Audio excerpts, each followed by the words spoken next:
আপুনি যদি এই ভিডিঅ'টোলৈ আহিছে তেন্তে আপুনি নিশ্চয় অসম আৰু ইয়াৰ জনসাধাৰণৰ প্ৰশ্নোত্তৰবোৰ বিচাৰি আছে আৰু আপুনি এই ভিডিঅ'টোত অসম আৰু ইয়াৰ জনসাধাৰণৰ বুৰঞ্জী পাৰ্টৰ প্ৰশ্নোত্তৰবোৰ বিচাৰি পাবই। নমস্কাৰ আৰু সকলোকে স্বাগতম জনাইছোঁ মোৰ ইউটিউব চেনেলটোলৈ। আশা কৰোঁ সকলো ভালে আছে। আগন্তুক অসম চৰকাৰৰ দ্বাৰা অনুষ্ঠিত হ'বলগীয়া গ্ৰেজুৱেট টিচাৰ আৰু পোষ্ট গ্ৰেজুৱেট টিচাৰৰ টেট কাম ৰিক্ৰুইটমেণ্ট এক্সামৰ সুবিধা হোৱাকৈ লগতে অসমৰ অন্যান্য প্ৰতিযোগিতামূলক পৰীক্ষা আৰু চৰকাৰী চাকৰি পৰীক্ষাসমূহৰ সুবিধা হোৱাকৈ অসম বুৰঞ্জীৰ কিছুমান গুৰুত্বপূৰ্ণ প্ৰশ্নোত্তৰ আপোনালোকৰ বাবে লৈ আহিছোঁ। আৰু আজিৰ ভিডিঅ'টো হৈছে পাৰ্ট নম্বৰ 16। ইতিমধ্যে 15টা পাৰ্ট শেষ কৰিছোঁ অসম বুৰঞ্জীৰ। যদি আগৰ ভিডিঅ'সমূহ চোৱা নাই তেনেহ'লে আপোনালোকে চেনেলৰ লিংকত গৈ ভিডিঅ'বোৰ চাই ল'ব। বলক তেন্তে আজিৰ ভিডিঅ'টো আমি আৰম্ভ কৰোঁ। আমি ইতিমধ্যে অসমৰ যি বুৰঞ্জী আছিলে সেই বুৰঞ্জীসমূহৰ মেডিয়েভেল পাৰ্ট আৰু এনচিয়েণ্ট পাৰ্ট শেষ কৰিছোঁ আৰু মডাৰ্ণ হিষ্ট্ৰী আৰম্ভ কৰিছিলোঁ। আৰু মডাৰ্ণ হিষ্ট্ৰীৰ যি ব্ৰিটিছ কলনিয়েলিজিম আছিলে সেই সম্পৰ্কে ডিছকাশ্যন কৰি আছিলোঁ আৰু তাৰ প্ৰেজেণ্ট ৰিভল্টখিনি আমি পঢ়া হৈছিলে। আৰু এতিয়া আমি আজিৰ ভিডিঅ'টোত আৰম্ভ কৰিম এথনিক ৰিভল্ট, মানে ট্ৰাইবেল ৰিভল্ট যিখিনি আৰম্ভ হৈছিলে সেইখিনি। প্ৰথমটো চাই লওঁ, সেইটো হৈছে Jaintia revolt. Jaintia revolt basically Jaintia যিখিনি পিপল আছিলে তেওঁলোকে ব্ৰিটিছৰ এগেইনষ্টত কৰিছিলে। ব্ৰিটিছৰ যি শোষণ নীতি আছিলে সেই শোষণ নীতিৰ পৰা পৰিত্ৰাণ পাবৰ কাৰণে তেওঁলোকৰ ওপৰত বিভিন্ন ধৰণৰ টেক্স বহুৱাই দিয়া হৈছিলে, যিবোৰ টেক্স তেওঁলোকে আগতে কেতিয়াও কোনো কালে দিয়া নাছিলে। সেইকাৰণে জয়ন্তীয়াৰ যিমানখিনি মানুহ আছিলে, এথনিক ট্ৰাইবছ আছিলে, সেই ট্ৰাইবছবিলাকে একগোট হৈ ব্ৰিটিছৰ বিৰুদ্ধে মাত মাতিছিল বা ব্ৰিটিছৰ বিৰুদ্ধে বিদ্ৰোহ কৰিছিল। আৰু সেই বিদ্ৰোহটোৱেই হৈছে জয়ন্তীয়া বিদ্ৰোহ। চাই লওঁ, the people of Jaintia burst out in rebellion when the British government impose house tax and stamp duty. মই অলৰেডি কৈছোৱেই, বিভিন্ন ধৰণৰ তেওঁলোকৰ ওপৰত কৰ বহুওৱা হৈছিল আৰু বিশেষকৈ যেতিয়া হাউচ টেক্স বহুওৱা হ'ল আৰু লগতে ষ্টাম্প ডিউটি বহুওৱা হ'ল, এই দুটাৰ এগেইনষ্টত তেওঁলোকে জাঙুৰ খাই উঠিছিল আৰু ব্ৰিটিছৰ বিৰুদ্ধে তেওঁলোকে বিদ্ৰোহ ঘোষণা কৰিছিল। আৰু 1860 পৰা 1863 এই বিদ্ৰোহ চলিছিলে। ইউ কিয়াং নং বা was the leader of this revolt. আৰু জয়ন্তীয়া বিদ্ৰোহৰ মেইন লিডাৰগৰাকী যিয়ে নেতৃত্ব বহন কৰিছিল তেওঁ আছিল উকিয়াং নংবা। আৰু উকিয়াং নংবাহে তেওঁ যি বিদ্ৰোহ কৰিছিলে সেই বিদ্ৰোহত তেওঁৰ লগতে অন্যান্য মানুহবোৰেও সহযোগ কৰিছিল আৰু ব্ৰিটিছক বিভিন্ন সময়ত বিভিন্ন ধৰণে পৰাভূত কৰিবৰ কাৰণে বা ব্ৰিটিছৰ এই নীতিবোৰ নামানিবৰ কাৰণে তেখেতসকলে আপ্ৰাণ চেষ্টা কৰিছিল। কিন্তু পৰৱৰ্তী সময়ত উকিয়াং নংবাহক ধৰিবৰ কাৰণে ব্ৰিটিছে আনকি পুৰস্কাৰো ঘোষণা কৰিছিল আৰু পৰৱৰ্তী সময়ত ব্ৰিটিছে উকিয়াং নংবাহক গ্ৰেপ্তাৰ কৰে আৰু ফাঁচি দিয়ে। জোৱাই, জয়ন্তীয়াসকলৰ মূল ঠাই যিটো জোৱাই আছিলে সেই জোৱাই তেওঁলোকে মানে ব্ৰিটিছে উকিয়াং নংবাহক ফাঁচি দিয়ে আৰু এই ধৰণে জয়ন্তীয়া ৰিভল্টটো শেষলৈ ব্ৰিটিছে মষিমূৰ কৰিবলৈ সক্ষম হয়।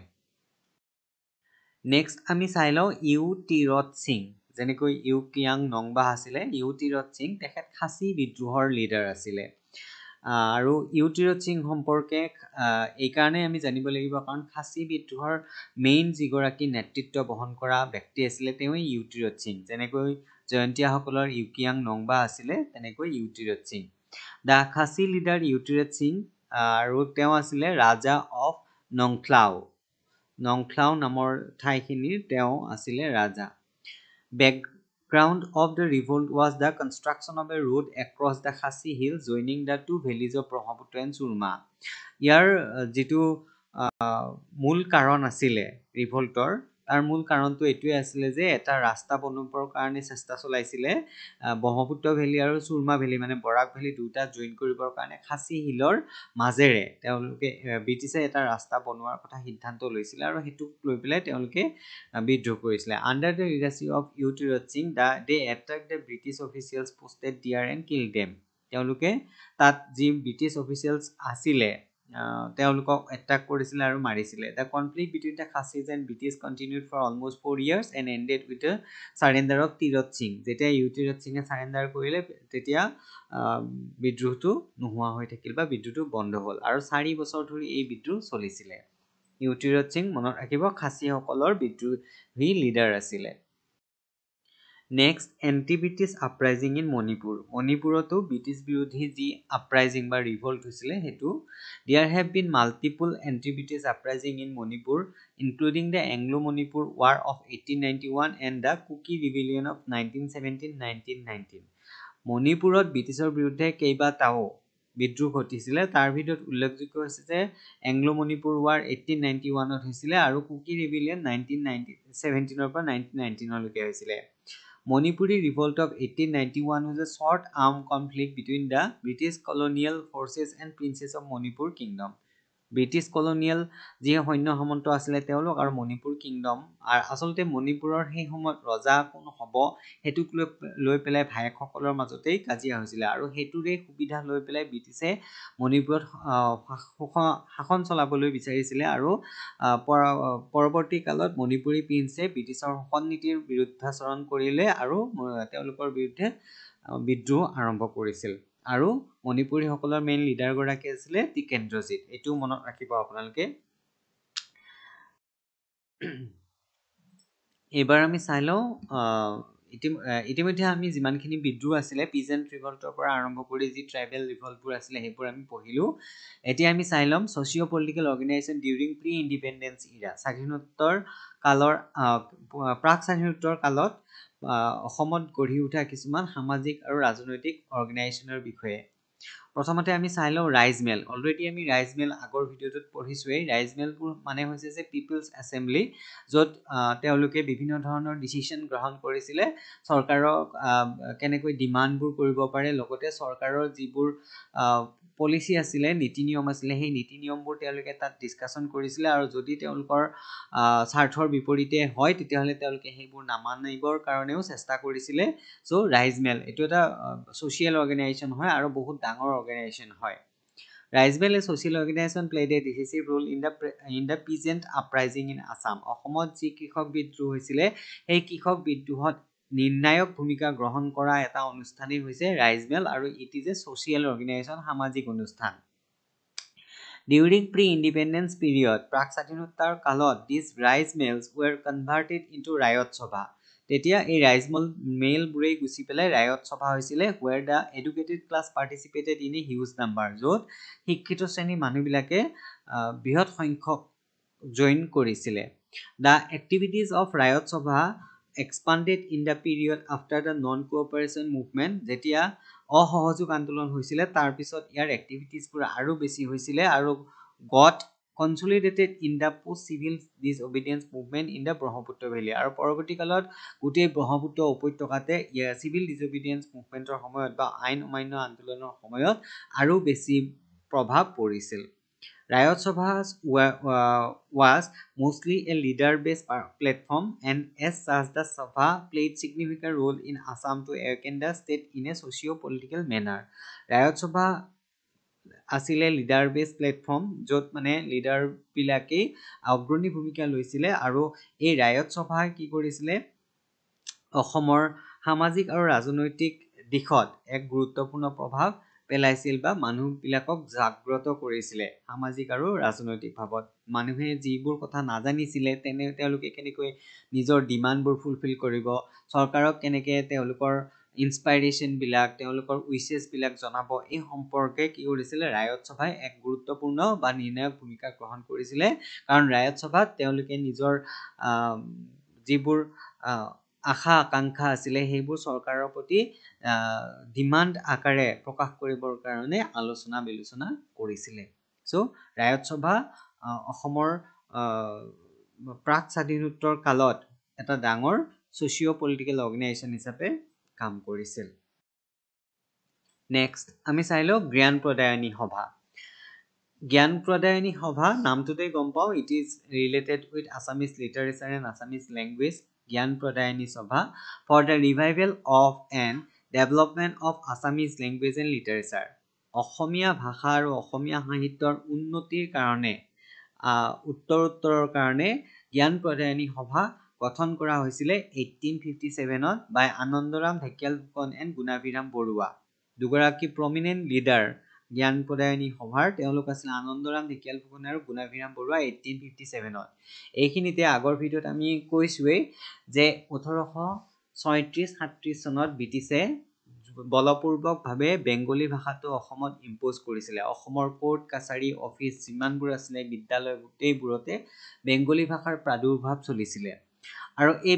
যিহেতু অসমৰ প্ৰধান ভাষা অসমীয়া হয় গতিকে বেংগলী ভাষা জোৰ জবৰদস্তি জাপি দিয়াৰ ফলত অসমৰ মানুহৰ বহুতো অসুবিধা হৈছিলে আৰু সেই কাৰণে তাৰ পৰা পৰিত্ৰাণ পাবৰ কাৰণে সেই সময়ৰ অসমীয়া যি ছাত্ৰ নেতাসকল আছিলে বিশেষকৈ আনন্দৰাম ঢেকিয়াল ফুকন গুণাভিৰাম বৰুৱা এইসকল ব্যক্তিয়ে যথেষ্ট চেষ্টা চলাইছিলে আৰু তেওঁলোকৰ চেষ্টাৰ ফলতে জ্ঞান প্ৰদায়নী সভা গঢ়ি উঠিছিল 1857 আৰু ইয়াৰ মূল যিটো উদ্দেশ্য আছিলে সেইটোৱে আছিলে যে revival of Assamese language and Assamese literature যিটো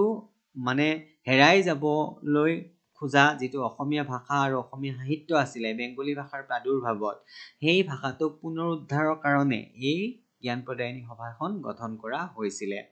During 1837 the Bengali language was imposed by British already mentioned কৰিছোৱে 1837 খ্ৰীষ্টাব্দত ব্ৰিটিছে বলপূৰ্বকভাৱে অসমত বেংগলী ভাষাৰ প্ৰচলন কৰিছিল Mass debated on it and finally in 1873 Assamese language was re-established in the court of Assam আৰু এই অসমীয়া ভাষাৰ পৰিৱৰ্তে বেংগলী ভাষা যেতিয়া ইম্প'জ কৰা হ'ল তাৰ এগেইনষ্টত বহুতো ডিবেট হ'ল ব্যক্তিবিলাক আৰু ব্ৰিটিছ গভৰ্ণমেণ্টৰ লগত আৰু এই এই ডিবেটবিলাকৰ পিছত এই তৰ্ক বা বাদানুবাদবিলাকৰ বহুত পিছত অসমীয়া ডেকাসকলৰ বা অসমীয়া ব্যক্তিসকলৰ অশেষ কষ্টৰ ফলত কষ্ট স্বীকাৰৰ ফলত 1873 অসমীয়া ভাষাটো পুনৰ অসমত বলবৎ কৰা হ'ল আৰু language become the marker of Assamese nationalism সেই সময়ৰ অসমৰ যি জাতীয়তাবাদ গঢ়ি উঠিছিলে সেই জাতীয়তাবাদত ভাষাই এটা বৃহৎ ফেক্টৰ হিচাপে কাম কৰিছিলে এইটো আছিলে জ্ঞান প্ৰদায়নী সভা ভালকৈ মনত ৰাখিব নেক্সট আছামিজ লিটাৰেৰী ছ'চাইটি এইটো আমি নামটোৰ জৰিয়তে গম পাওঁ ই কি আছিলে অসমীয়া সাহিত্যৰ এটা সন্থা বা সংস্থা ই এষ্টাব্লিছ হৈছিলে 1872 আৰু এক্টিভ টিল 1888 1885 খ্ৰীষ্টাব্দলৈকে আছিলে আৰু in Calcutta Assamese students to initiatives to improve Assamese language and literature 1872 চনত যি আছামিজ লিটাৰেৰী ছ'চাইটি গঢ়ি উঠিছিলে সেইটো কলকাতাত হৈছিলে আৰু কলকাতাত পঢ়ি থকা অসমীয়া ছাত্ৰ সমাজে বা অসমীয়া ছাত্ৰসকলে এই অনুষ্ঠানটো গঠন কৰিছিলে কিহৰ বাবে took initiatives to improve Assamese language and literature এইটো অসমীয়া ভাষা আৰু অসমীয়া সাহিত্য উন্নতিৰ কাৰণে গঠন কৰা হৈছিলে আৰু কোনে কৰিছিল two important leaders Debicharan Barua and Ganga Gobinda Phukan এওঁলোকে এই সংস্থাটো গঠন কৰিছিলে in 1872 Jagannath Barua and Manik Chandra Barua submitted a memorandum to the viceroy Lord Northbrook সেই সময়ৰ ভাইসৰয় লৰ্ড নৰ্থবুকক মানিক চন্দ্ৰ বৰুৱাই আৰু জগন্নাথ বৰুৱাই 1872 খ্ৰীষ্টাব্দত এখন মেমৰেণ্ডাম দিছিলে আৰু তাত তেওঁলোকে কি কথা লিখিছিলে appealing to take necessary steps for development of natural resource of Assam অসমৰ যি প্ৰাকৃতিক সম্পদ আছে সেই প্ৰাকৃতিক সম্পদখিনি উন্নতিৰ কাৰণে বা সেই প্ৰাকৃতিক সম্পদখিনি ভালকৈ ৰাখিবৰ কাৰণে যাতে প্ৰয়োজনীয় ষ্টেপছ হাতত লয় তাৰ কাৰণে আপিল কৰিছিল আৰু লগতে linking Assam with Bengal through railways ৰেলপথেৰে অসমক বেংগলৰ লগত কানেক্ট কৰিবৰ কাৰণেও তেওঁলোকে আপিল কৰিছিল বা ৰিকুৱেষ্ট কৰিছিল জগন্নাথ বৰুৱা আৰু মানিক চন্দ্ৰ বৰুৱাই 1872ত এখন স্মাৰক দিছিলে আৰু স্মাৰকত তেওঁলোকে দুটা কথা বিশেষকৈ উল্লেখ কৰিছিল এটা ৰেলপথেৰে বেংগলৰ সৈতে অসমক সংযুক্ত কৰা আৰু আনটো অসমৰ যি প্ৰাকৃতিক সম্পদ আছে সেই সম্পদসমূহ উন্নতকৰণৰ ব্যৱস্থা কৰা এইটো মনত ৰাখিব আছামিজ লিটাৰেৰী ছ'চাইটি এইকেইটাও পৰীক্ষাত আগৰ পৰীক্ষাসমূহতো আহিছে কেতিয়া এষ্টাব্লিছ হৈছিল কোনে এষ্টাব্লিছ কৰিছিল লিডাৰ কোন আছিলে এনেকুৱা ধৰণৰ কুৱেশ্যন আগৰ পৰীক্ষাসমূহতো অহা দেখা গৈছে গতিকে ভালকৈ মনত ৰাখিব নেক্সট অসমীয়া ভাষা উন্নতি সাধিনী সভা এবাছ অসমীয়া ভাষা উন্নতি সাধিনী সভা অসমীয়াত উশাহ বুলিও আমি জানো গতিকে এবাছ আৰু founded in 1888 1888 খ্ৰীষ্টাব্দত গঠন কৰা হৈছিলে হেমচন্দ্ৰ গোস্বামী লক্ষ্মীনাথ বেজবৰুৱা কনকলাল বৰুৱা ৰমাকান্ত বৰকাকতি চন্দ্ৰকুমাৰ আগৰৱালা এইসকল আছিলে পুৰোধা ব্যক্তি 1888 চনত যি এবাজ গঠন কৰিছিলে The Sabha took initiatives like introduction of a correct and standardized grammatical system in all the vernacular school of Assam. অসমৰ যিমানখিনি vernacular school আছিলে মানে লোকেল স্থানীয় স্কুল আছিলে সেই স্কুলত এটা standardized grammatical system যাতে আনিব পাৰে তাৰ কাৰণে গুৰুত্বপূৰ্ণ ষ্টেপ গ্ৰহণ কৰিছিলে তাৰ পিছত অসমীয়া ভাষা উন্নতি সাধিনী সভা decided to compile a comprehensive social history of Assam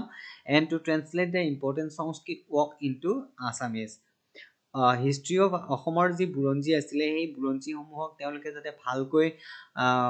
প্ৰচাৰ কৰিব পাৰে প্ৰসাৰ কৰিবৰ কাৰণে পাৰে তাৰ কাৰণে তেওঁলোকে গুৰুত্বপূৰ্ণ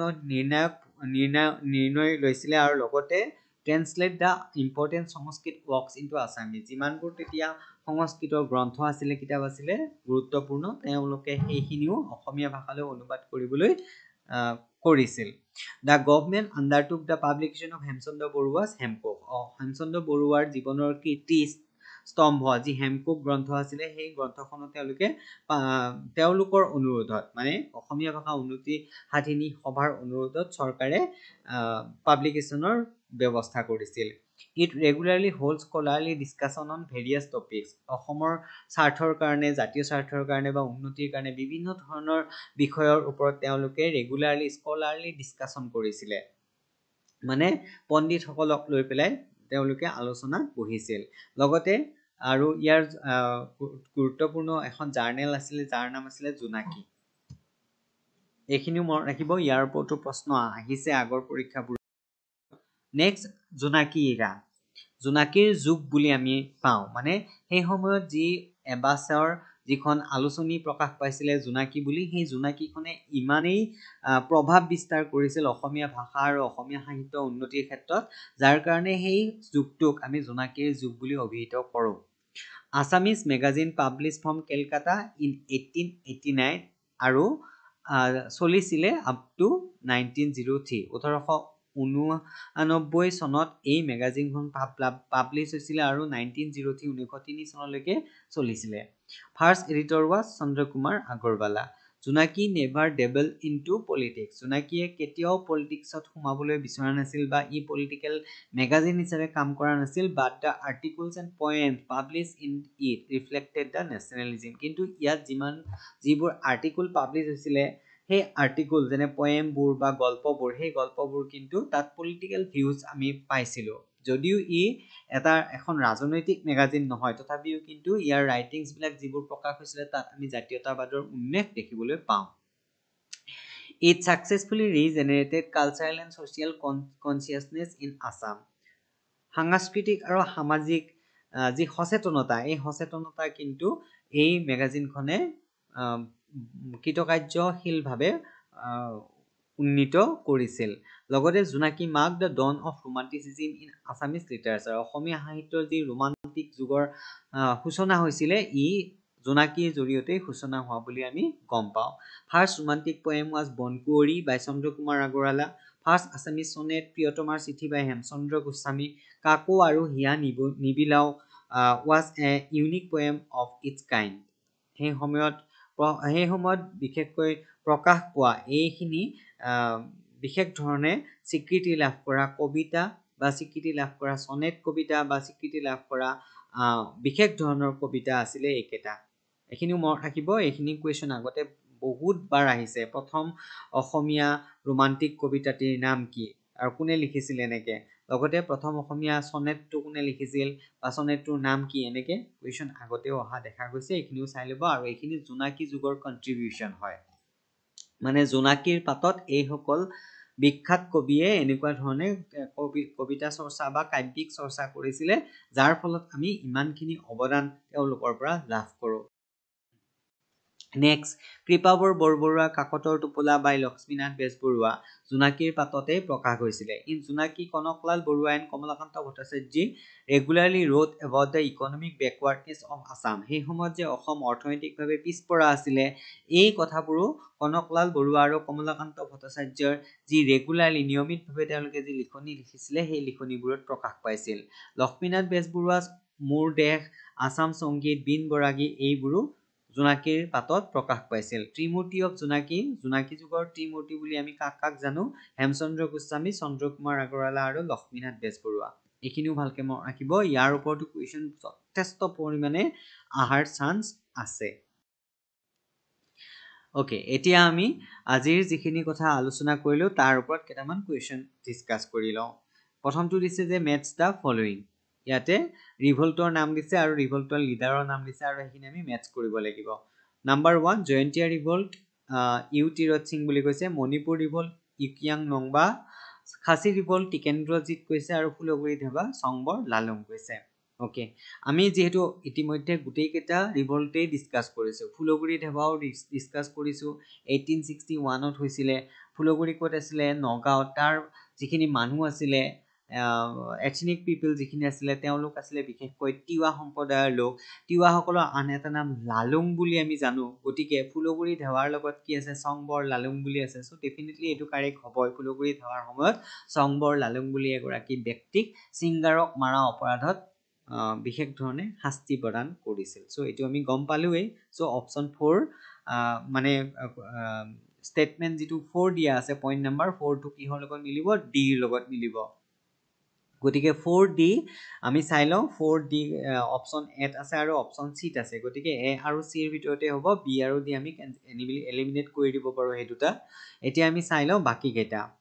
ইতিমধ্যে আমি পঢ়িছো যে জয়ন্তীয়া ৰিভল্টৰ যিগৰাকী লিডাৰ আছিলে তেওঁ আছিলে ইকিয়াং নংবা 1 2 বি ৰ লগত মিলিব তেতিয়ালে 1 2 বি ৰ লগত ক'ত দিয়া আছে আৰু 1 2 বি ৰ লগত দিয়া আছে অপচন নম্বৰ সি দিয়া আছে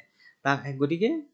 C is the correct answer here option C is the correct answer here মানে 1B 2C 3A 4D আমি ভালকে চাই লওঁ মণিপুৰী ৰিভল্ট টিকেন্দ্ৰজিত আছিলে লিডাৰ খাসী ৰিভল্টৰ ইউটি ৰথ সিং আছিলে so option C is the correct answer here এইখিনি ভালকে মনত ৰাখিব আপোনালোকে ৰিভল্টটো কেতিয়া হৈছিলে বা ৰিভল্টৰ মেইন লিডাৰ গৰাকী কোন আছিলে এইখিনি আৰু সেই সময়ত যি ব্ৰিটিছ অফিচিয়েলছ আছিলে সেইখিনিও জানিব লাগে সেইখিনিৰ ওপৰতো কুৱেশ্যন অহা দেখা গৈছে ইনফেক্ট ইয়াৰ আগৰ যি পোষ্ট গ্ৰেজুৱেট টিচাৰ টেড হৈছিলে তাত কিন্তু পথৰুঘাট ৰিভল্টৰ সময়ত ব্ৰিটিছ অফিচিয়েলছ কোন আছিল বুলি কুৱেশ্যন এটা আহিছেই next question find out the correct statement about Raiyat Sabha সম্পৰ্কে ইয়াত কেইটামান ষ্টেটমেন্ট দিছে আৰু কোন কেইটা কাৰেক্ট হয় আমাক সুধিছে Statement A. During pre-independence period, rice mills were converted into Rayot Sabha where the educated class participated in a huge number. Okay. Option B. Big question is the acts of Rayot Sabha expanded in the period after the non-cooperation movement and got consolidated in the post-civil disobedience movement in the Brahmaputra Valley. Okay. Option C. The Rayot Sabha was mostly a leader-based platform and as such, the Sabha played significant role in Assam to awaken the state in a socio-political manner. So, আৰু option D কৈছে যে all are correct গতিকে আমি যদি A B সি তিনিওটাই ভালকৈ লক্ষ্য কৰোঁ তেতিয়াহ'লে অপশন এত যিটো কৈছে যে ৰাইজ মেল বিলাকে পিছত ৰায়ত সভালৈ পৰ্যবেক্ষিত হ'ল আৰু ইয়াত এডুকেটেড ক্লাছ পিপল খিনিয়ে জইন কৰিলে গতিকে option A is correct here option B কৈছে যে নন কোঅপাৰেশ্যন মুভমেণ্ট আৰু চিভিল ডিছঅবিডিয়েন্ট মুভমেণ্টৰ পিছত ব্ৰহ্মপুত্ৰ ভেলীত ইয়াৰ প্ৰভাৱ বেছি বিস্তাৰিত হৈ পৰে গতিকে option B is also correct option চিত কৈছে যে সোশিও পলিটিকেল মেনাৰত ই বিশেষ ধৰণে ৰোল প্লে কৰিছে বুলিও কৈছে গতিকে option C is also correct so correct answer is all are correct option D next question number 3 the first Assamese romantic poem was অসমৰ প্ৰথমটো ৰোমান্টিক কবিতা আছিলে অপশনবোৰ হৈছে option A Phulkuwori option B Malini option C Niyor option D বনকুঁৱৰী ইয়াৰ শুদ্ধ উত্তৰ হৈছে option number D বনকুঁৱৰী তাৰ পিছত question number 4 matches the following organization with establishment ইয়াৰ অৰ্গেনাইজেশ্যন দিয়া আছে আৰু এষ্টাব্লিছমেণ্ট ইয়াৰ দিয়া আছে এইকেইটা আমি মিলাব লাগে জ্ঞান প্ৰদায়নী সভা 1888 বুলি কৈছে আছামিজ লিটাৰেৰী সোসাইটি 1872 বুলি কৈছে এবাস 1857 বুলি কৈছে সো আমি যদি গোটেইকেইটা ভালকৈ চাওঁ তেতিয়া গম পাম যে এবাছ এইটো 1888 হয় মানে 3 টো এৰ লগত মিলিব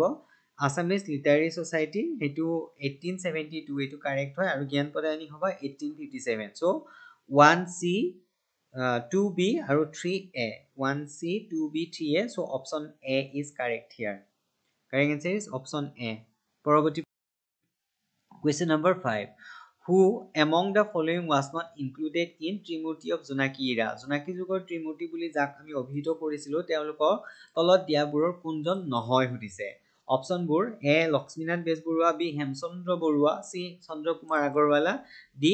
হেমচন্দ্ৰ গোস্বামী সো ডেফিনেটলি আমি এই উত্তৰটো জানোৱে তথাপিও যদি কাৰোবাৰ পৰীক্ষা হলত মনত নপৰে তেতিয়া আমি এনেকৈ এলিমিনেট কৰিও কৰিব পাৰো যেনে লক্ষ্মীনাথ বেজবৰুৱা এটোটো হয়ে তাৰ পিছত চন্দ্ৰকুমাৰ আগৰৱালাও হয় ইয়াতে একে নিচিনা মানুহৰ নাম দুটা দিয়া আছে হেমচন্দ্ৰ বৰুৱা আৰু হেমচন্দ্ৰ গোস্বামী এই দুটাত যদি কেতিয়াবা আমাৰ পাজল লাগি যায় তেতিয়া আমি যাতে কুইকলি মনত ৰাখিব পাৰো যে বৰুৱাজন নহয় গোস্বামীজনহে হ'ব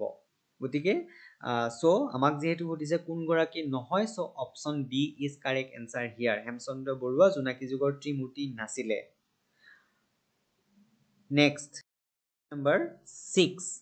The mouthpiece of Abbas was Abbasৰ mouthpiece বা মুখপত্ৰ বা মেগাজিন খনৰ নাম কি আছিল অপচনবোৰ হৈছে অপচন এ মিলন অপচন বি সম্মিলন অপচন সি ন জোনাকী অপচন ডি জোনাকী সো ইয়াৰ শুদ্ধ উত্তৰ হ'ব option number D Jonaki next question number 7 Jonaki first published in জোনাকী কেতিয়া প্ৰথম পাবলিশ হৈছিল 1888 ত অপচন বি 1889 ত অপচন সি 1890 নে ডি নান অফ দিস ইয়াৰ শুদ্ধ উত্তৰ হ'ব অপচন নাম্বাৰ বি 1889 ত 1889 চনত জোনাকীৰ প্ৰথমবাৰৰ কাৰণে পাবলিশ কৰা হৈছিল question number 8 first editor of Junaki was Junakir প্ৰথম গৰাকী সম্পাদক কোন আছিল অপচনবোৰ হৈছে option A Lakshminath Bezbaroa option B Hemchandra Barua option C Chandrakumar Agarwala option D Hemchandra Goswami ইয়াৰ শুদ্ধ উত্তৰ হৈছে চন্দ্ৰকুমাৰ আগৰৱালা প্ৰথম জোনাকীৰ সম্পাদক question number 9 find out the incorrect statement about Abbas অসমীয়া ভাষা উন্নতি সাধিনী সভা সম্পৰ্কে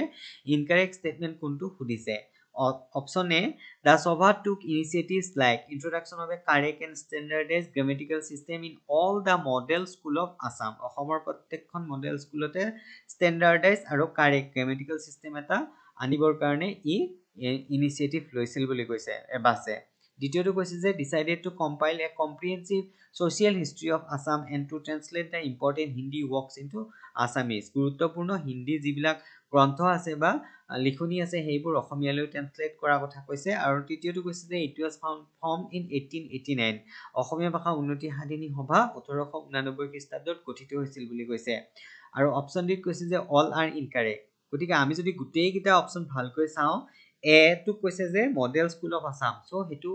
ইনকাৰেক্ট হয় কাৰণ ভাৰ্নিকুলাৰ স্কুল হে আছিল অপচন বি ত কৈছে যে হিন্দী ওয়াৰ্কস ইনটু আসামিছত ট্ৰান্সলেট কৰা বুলি কৈছে এটো হিন্দী নহয় সংস্কৃত আছিল so option B is also incorrect option C ত কৈছে যে 1889 ত গঠন হৈছে এবাস নহয় 1889 ত জোনাকী পাবলিশ হৈছিল আৰু 88 ত এবাস গঠন হৈছিল so option C is also incorrect গতিকে ইয়াত শুদ্ধ উত্তৰ হ'ব option D all are incorrect আটাই কেইটাই শুদ্ধ নহয় গতিকে আজিৰ ভিডিওৰ অন্তিমটো প্ৰশ্নলৈ যোৱাৰ আগে আপোনালোকক পুনৰবাৰ অনুৰোধ জনাইছো যদি মোৰ চেনেলটোলৈ আপুনি প্ৰথমবাৰৰ কাৰণে আহিছে তেনেহলে চেনেলটো সাবস্ক্ৰাইব কৰিবলৈ নাপাহৰিব ভিডিওটো চাই যদি ভাল পাইছে তেনেহলে নিজৰ বন্ধু-বান্ধৱীৰ সৈতেও শেয়াৰ কৰিব লাইক কমেন্ট আৰু উপযুক্ত দিহা পৰামৰ্শ দিবলৈ নাপাহৰিব আজিৰ শেষৰটো প্ৰশ্ন question number 10 which among the following is written by Lakshminath Bezburua তলৰ কোনটো লক্ষ্মীনাথ বেজবৰুৱাই লিখা হয় অপচনবোৰ হৈছে এ কৃপাবৰ বৰবৰুৱা কাকতৰ টোপোলা অপচন বি মোৰ দেশ অপচন সি আসাম সংগীত আৰু অপচন ডি হৈছে all of the above option C Assam সংগীত অপচন বি মোৰ দেশ অপচন এ কৃপাবৰ বৰুৱাৰ কাকতৰ টোপোলা এটো শুদ্ধ হয় বি শুদ্ধ হয় সিও শুদ্ধ হয় গোটেইকেইটাই শুদ্ধ হয় আৰু সো শুদ্ধ উত্তৰ হ'ব all of the above option number D গতিকে একেটাই আছিল আজিৰ ভিডিওৰ গুৰুত্বপূৰ্ণ প্ৰশ্ন আৰু তথ্য আশা কৰো ভিডিওটো চাই ভাল পালে পৰৱৰ্তী ভিডিওত পুনৰ লগ পাম ধন্যবাদ